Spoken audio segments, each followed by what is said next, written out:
ಮೈಸೂರಿನಲ್ಲಿ ಆರ್ಟಿಐ ಕಾರ್ಯಕರ್ತನ ಮೇಲೆ ಹಲ್ಲೆಗೆ ಯತ್ನ ನಡೆದಿದೆ. ಆರ್ಟಿಐ ಕಾರ್ಯಕರ್ತನ ಮೇಲೆ ಹಲ್ಲೆಗೆ ಯತ್ನ ಮೈಸೂರಿನಲ್ಲಿ ಆಗಿರುವಂತಹ ಘಟನೆ. ಆರ್ಟಿಐ ಕಾರ್ಯಕರ್ತ ಗಂಗರಾಜು ಮೇಲೆ ಹಲ್ಲೆಗೆ ಯತ್ನ ನಡೆದಿದೆ. ಗಂಗರಾಜು ಕಾರು ಅಡ್ಡಗಟ್ಟಿ ದುಷ್ಕರ್ಮಿಗಳಿಂದ ಹಲ್ಲೆಗೆ ಯತ್ನ. ಮುಡಾ ಸೈಟ್ ಹಗರಣವನ್ನ ಬಯಲಿಗೆ ಎಳೆದಿದ್ದಂತಹ ಗಂಗರಾಜು ಮೇಲೆ ಹಲ್ಲೆಗೆ ಯತ್ನ. ಮೈಸೂರು ಶ್ರೀರಂಗಪಟ್ಟಣ ಮುಖ್ಯ ರಸ್ತೆಯಲ್ಲಿ ನಡೆದಿರುವಂತಹ ಘಟನೆ. ನಗರ ಪೊಲೀಸ್ ಆಯುಕ್ತರಿಗೆ ಗಂಗರಾಜು ದೂರನ್ನ ಕೊಟ್ಟಿದ್ದಾರೆ.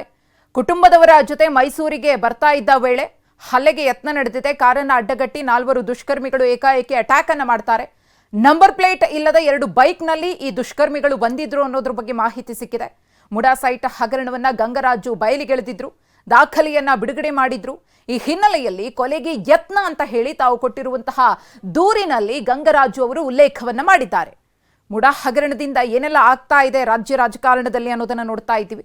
ಸಿಎಂ ಸಿದ್ದರಾಮಯ್ಯನವರ ಕುತ್ತಿಗೆಗೆ ಈ ಒಂದು ಹಗರಣ ತಂದಿಟ್ಟಿದೆ. ಹೈಕೋರ್ಟ್ನಲ್ಲಿ ವಿಚಾರಣೆ ನಡೀತಾ ಇದೆ. ಎಲ್ಲ ಬೆಳವಣಿಗೆಗಳ ನಡುವೆ ಈ ಹಗರಣವನ್ನ ಬಯಲಿಗೆ ತಂದಂತಹ ಗಂಗರಾಜು ಅವರ ಕೊಲೆಗೆ ಯತ್ನ ನಡೆದಿದೆ, ನನ್ನ ಕೊಲೆಗೆ ಯತ್ನ ನಡೆದಿದೆ ಅಂತ ಹೇಳಿ ಖುದ್ದು ಆರ್ಟಿಐ ಕಾರ್ಯಕರ್ತ ಗಂಗರಾಜು ಅವರೇ ಇಲ್ಲಿ ಆರೋಪವನ್ನ ಮಾಡಿ ದೂರನ್ನ ಕೊಟ್ಟಿದ್ದಾರೆ. ಕುಟುಂಬ ಸಮೇತರಾಗಿ ಅವರು ಮೈಸೂರಿಗೆ ಬರ್ತಾ ಇದ್ರು. ಈ ವೇಳೆ ಅವರು ಬರ್ತಾ ಇರುವಂತಹ ಪಕ್ಕಾ ಮಾಹಿತಿಯನ್ನ ತಿಳಿದುಕೊಂಡಂತಹ ದುಷ್ಕರ್ಮಿಗಳು ನಂಬರ್ ಪ್ಲೇಟ್ ಇಲ್ಲದಂತಹ ಬೈಕ್ನಲ್ಲಿ ಬಂದಿದ್ದಾರೆ. ಒಟ್ಟು 4 ಇದ್ರು ಅನ್ನೋದ್ರ ಬಗ್ಗೆ ದೂರಿನಲ್ಲಿ ಉಲ್ಲೇಖ ಮಾಡಲಾಗಿದೆ. ಆ 4 ಯಾರು, ಏನ್ ಕಥೆ, ಹಿನ್ನೆಲೆ ಏನು, ಇದೆಲ್ಲದರ ಬಗ್ಗೆ ಪೊಲೀಸರು ಆ 4ರನ್ನ ಪತ್ತೆ ಹಚ್ಚಿ ತನಿಖೆಯನ್ನ ಮಾಡಿದ ನಂತರದಲ್ಲಿ ಗೊತ್ತಾಗುತ್ತೆ.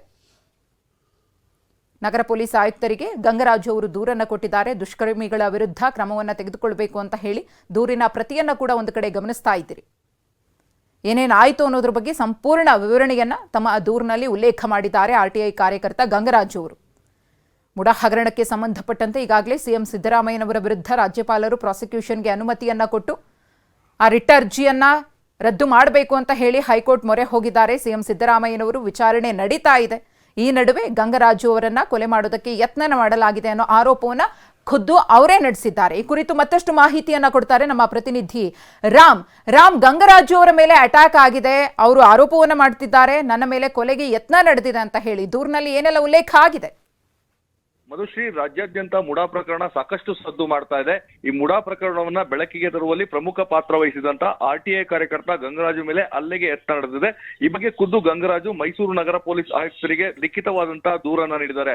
ಅವರು ಹೇಳುವಂತಹ ಪ್ರಕಾರ, ನಾನು ಕಾರಿನಲ್ಲಿ ಕುಟುಂಬದ ಜೊತೆ ಹೊರಗಡೆ ಹೋಗಿ ಮೈಸೂರಿಗೆ ವಾಪಸ್ಸು ಬರ್ತಾ ಇದೆ. ಈ ವೇಳೆ ಮೈಸೂರು ಶ್ರೀರಂಗಪಟ್ಟಣ ಮುಖ್ಯ ರಸ್ತೆಯಲ್ಲಿ ನನ್ನನ್ನ 2 ಬೈಕ್ ನಲ್ಲಿ ಬಂದಂತ ಆಗುಂತಕರು ತಡೆದು ನನ್ನ ಮೇಲೆ ಹಲ್ಲೆಯನ್ನ ನಡೆಸಿದ್ರು, ಕೊಲೆಗೆ ಯತ್ನವನ್ನ ನಡೆಸಿದ್ರು. ನಾನು ಅಲ್ಲಿಂದ ಬಚಾವಾಗಿ ಬಂದೆ. ಹೀಗಾಗಿ ನನ್ನ ಮೇಲೆ ಕೊಲೆಗೆ ಯತ್ನ ನಡೆದಿದೆ ಅಂತೇಳಿ ಅವರು ಲಿಖಿತವಾಗಿ ದೂರನ್ನ ನೀಡಿದ್ದಾರೆ. ನಿನ್ನೆಯಷ್ಟೇ TV9 ಒಂದು ವರದಿಯನ್ನ ಪ್ರಸಾರ ಮಾಡಿತ್ತು. ಅಂದ್ರೆ ಗಂಗರಾಜು ಈ ಹಿಂದೆ ಸಹ ನನಗೆ ಜೀವ ಬೆದರಿಕೆ ಇದೆ, ನನಗೆ ಗನ್ ಮ್ಯಾನ್ ಅನ್ನ ಕೊಡಬೇಕು ಅಂತೇಳಿ ಸರ್ಕಾರಕ್ಕೆ ಒಂದು ಮನವಿಯನ್ನ ಸಲ್ಲಿಸಿದ್ರು. ಸರ್ಕಾರ ಮನವಿಯನ್ನ ಪರಿಶೀಲನೆ ಮಾಡಿ ಗನ್ ಮ್ಯಾನ್ ನ ಅವಶ್ಯಕತೆ ತಮಗೆ ಕಾಣ್ತಾ ಇಲ್ಲ, ಎಲ್ಲ ರೀತಿಯಂತ ಭದ್ರತೆಯನ್ನು ಒದಗಿಸ್ತೇವೆ, ಒಂದು ವೇಳೆ ತಮಗೆ ಯಾವ್ದಾದ್ರು ಜೀವಹಾನಿಯ ಬಗ್ಗೆ ವರದಿಗಳಿದ್ರೆ ಅದನ್ನ ಸ್ಥಳೀಯ ಪೊಲೀಸ್ ಠಾಣೆಯಲ್ಲಿ ದೂರನ್ನ ದಾಖಲಿಸಬಹುದು ಅನ್ನೋ ಲಿಖಿತವಾಗಿ ವಾಪಸ್ಸು ಗನ್ ಮ್ಯಾನ್ ಅನ್ನು ನಿರಾಕರಣೆ ಮಾಡಿತ್ತು. ಈ ಹಿನ್ನೆಲೆಯಲ್ಲಿ ಈಗ ಗಂಗರಾಜು ಮೇಲೆ ಹಲ್ಲೆ ನಡೆಸಿರುವುದು ಸಾಕಷ್ಟು ಚರ್ಚೆಗೆ ಕಾರಣವಾಗಿದೆ. ಮಧುಶ್ರೀ, ಧನ್ಯವಾದ ರಾಮ್. ಸಿಎಂ ಸಿದ್ದರಾಮಯ್ಯನವರ ಪತ್ನಿಯನ್ನು ವಿಚಾರಣೆಗೆ ಒಳಪಡಿಸಿ ಮೈಸೂರು ಕಮಿಷನರ್ ಮೊರೆ ಹೋದ ಮುಡಾ ದೂರುದಾರ. ಕಳೆದ ವಾರ ಸಿಎಂ ಪತ್ನಿ ವಿರುದ್ಧ ಸ್ನೇಹಮಯಿ ಕೃಷ್ಣ ಅವರು ದೂರನ್ನ ಕೊಟ್ಟಿದ್ರು. ದೂರನ್ನ ನೀಡಿ 6 ದಿನವಾದರೂ ಯಾವುದೇ ಕ್ರಮವನ್ನ ಕೈಗೊಂಡಿಲ್ಲ. ಸಿಎಂ ಸಿದ್ದರಾಮಯ್ಯ ಪತ್ನಿ ವಿಚಾರಣೆ ನಡೆಸುವಂತೆ ಮನವಿಯನ್ನ ಮಾಡಿಕೊಂಡಿದ್ದಾರೆ. ಇಂದು ಸಿಎಂ ಸಿದ್ದರಾಮಯ್ಯ ಪತ್ನಿ ಮೈಸೂರಿಗೆ ಬರ್ತಿದ್ದಾರೆ. ಈ ವೇಳೆ ಸಿದ್ದರಾಮಯ್ಯನವರ ಪತ್ನಿಯನ್ನ ವಿಚಾರಣೆಗೆ ಒಳಪಡಿಸಿ ಕಮಿಷನರ್ಗೆ ಆರ್ಟಿಐ ಕಾರ್ಯಕರ್ತ ಸ್ನೇಹಮಯಿ ಕೃಷ್ಣ ಮನವಿಯನ್ನ ಮಾಡಿಕೊಂಡಿದ್ದಾರೆ. ಸಿಎಂ ಸಿದ್ದರಾಮಯ್ಯ ಪತ್ನಿ ವಿಚಾರಣೆ ನಡೆಸುವಂತೆ ಮನವಿ ಹೋಗಿದೆ. ಕಮಿಷನರ್ ಬಳಿ ಮನವಿಯನ್ನ ಮಾಡಿಕೊಂಡಿರುವುದು ಲಕ್ಷ್ಮೀಪುರಂ ಪೊಲೀಸ್ ಠಾಣೆ. ಸ್ನೇಹಮಯಿ ಕೃಷ್ಣ ಅವರು ದೂರನ್ನ ಕೊಟ್ಟಿದ್ರು. ಒಂದಷ್ಟು ಪ್ರಶ್ನೆಗಳನ್ನ ಕೇಳಿದ್ದಾರೆ ಶ್ರೀಮತಿ ಪಾರ್ವತಿ ಸಿದ್ದರಾಮಯ್ಯ ಅವರಿಗೂ ಕೂಡ. ಏನು ಸೈನ್ ವಿಚಾರ ಇರಬಹುದು ಅಥವಾ ವೈಟ್ನರ್ ವಿಚಾರ ಇರಬಹುದು, ಇದೆಲ್ಲದಕ್ಕೆ ಸಂಬಂಧಪಟ್ಟಂತೆ, ಹಾಗೆಯೇ ಲಕ್ಷ್ಮಣವರನ್ನ ಭೇಟಿಯಾದಂತಹ ವಿಚಾರ ಇರಬಹುದು, ಇದೆಲ್ಲದಕ್ಕೆ ಸಂಬಂಧಪಟ್ಟಂತೆ ನಿಮ್ಮ ಉತ್ತರ ಏನು ಅಂತ ಹೇಳಿ ಒಂದಷ್ಟು ವಿಚಾರಗಳ ಬಗ್ಗೆ ಅವರು ಪ್ರಶ್ನೆಯನ್ನ ಮಾಡಿದ್ದಾರೆ. ಹಾಗೆಯೇ ಪಾರ್ವತಿಯವರನ್ನ ವಿಚಾರಣೆಗೆ ಒಳಪಡಿಸಿ ಅಂತ ಕೇಳ್ಕೊಂಡಿದ್ದಾರೆ. ಮಾನ್ಯ ಪೊಲೀಸ್ ಆಯುಕ್ತರಿಗೆ ನಮಸ್ಕಾರಗಳು.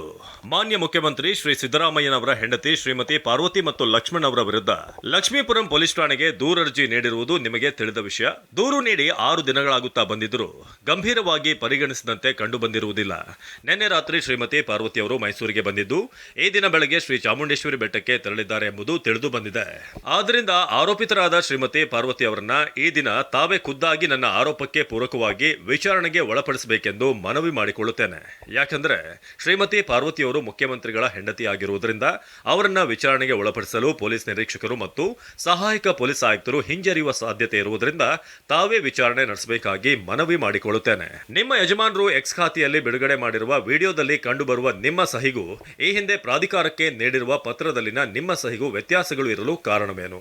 ಸದರಿ ಸಹಿಯನ್ನ ನಿಜವಾಗಿಯೂ ನೀವು ಮಾಡಿರುತ್ತೀರಾ ಅಥವಾ ನಿಮ್ಮ ಪರವಾಗಿ ಯಾರಾದರೂ ಮಾಡಿದ್ದಾರೆಯೇ? ಸದರಿ ಸಹಿಯನ್ನ ನೀವೇ ಮಾಡಿದ್ದರೆ ಯಾವಾಗ, ಎಲ್ಲಿ ಮಾಡಿದ್ದೀರಾ? ಬೇರೆಯವರು ಸಹಿ ಮಾಡಿದ್ದಾರೆ ಅನ್ನುವುದಾದರೆ ನಿಮ್ಮ ಸಹಿಯನ್ನ ನಕಲು ಮಾಡಿರುವವರ ವಿರುದ್ಧ ಕ್ರಮ ತೆಗೆದುಕೊಳ್ಳುವಂತೆ ದೂರು ನೀಡುತ್ತೀರಾ? ಲಕ್ಷ್ಮಣ್ ರವರು ಇತ್ತೀಚೆಗೆ ನಿಮ್ಮನ್ನ ಭೇಟಿ ಮಾಡಿದ್ದಾರೆ. ಯಾವಾಗ, ಯಾವ ಸ್ಥಳದಲ್ಲಿ, ಯಾವ ಕಾರಣಕ್ಕೆ ಭೇಟಿ ಮಾಡಿದ್ರು? ದಿನಾಂಕ 23/6/2014 ಪ್ರಾಧಿಕಾರಕ್ಕೆ ನೀವು ನೀಡಿರುವ ಪತ್ರದ 2ನೇ ಪುಟದಲ್ಲಿ ಕೆಲವು ಪದಗಳಿಗೆ ವೈಟ್ನರ್ ಹಾಕಲು ಕಾರಣವೇನು? ಸದರಿ ವೈಟ್ನರ್ ನ ನೀವು ಹಾಕಿದ್ದೀರಾ ಅಥವಾ ಬೇರೆಯವರು ಹಾಕಿದ್ದಾರಾ? ನಿಮ್ಮ ಪ್ರಕಾರ ವೈಟ್ನರ್ ಹಾಕಿರುವ ಸ್ಥಳದಲ್ಲಿ ಯಾವ ವಿಚಾರ ತಿಳಿಸಲಾಗಿತ್ತು ಎಂಬ ಅಂಶಗಳಿಗೆ ಮತ್ತು ವಿಚಾರಣೆ ಸಂದರ್ಭದಲ್ಲಿ ಸೂಕ್ತ ಎಂದು ಕಂಡುಬರುವ ಇತರೆ ಅಂಶಗಳಿಗೆ ಉತ್ತರ, ಹೇಳಿಕೆ ಪಡೆದು ಸತ್ಯಾಸತ್ಯತೆ ತಿಳಿದುಕೊಂಡು ಅದರ ಮಾದರಿ ಸಹಿಗಳನ್ನ ಪಡೆದುಕೊಂಡು ಅದರ ಹೇಳಿಕೆ ಮತ್ತು ಮಾದರಿ ಸಹಿಗಳನ್ನ ತನಿಖಾಧಿಕಾರಿಗೆ ನೀಡಿ ಕೂಡಲೇ ಮುಂದಿನ ಕ್ರಮಗಳನ್ನ ತೆಗೆದುಕೊಳ್ಳಲು ತನಿಖಾಧಿಕಾರಿಗೆ ಸೂಕ್ತ ಸೂಚನೆ ನೀಡಬೇಕಾಗಿ ಮನವಿ ಮಾಡಿಕೊಳ್ಳುತ್ತೇನೆ.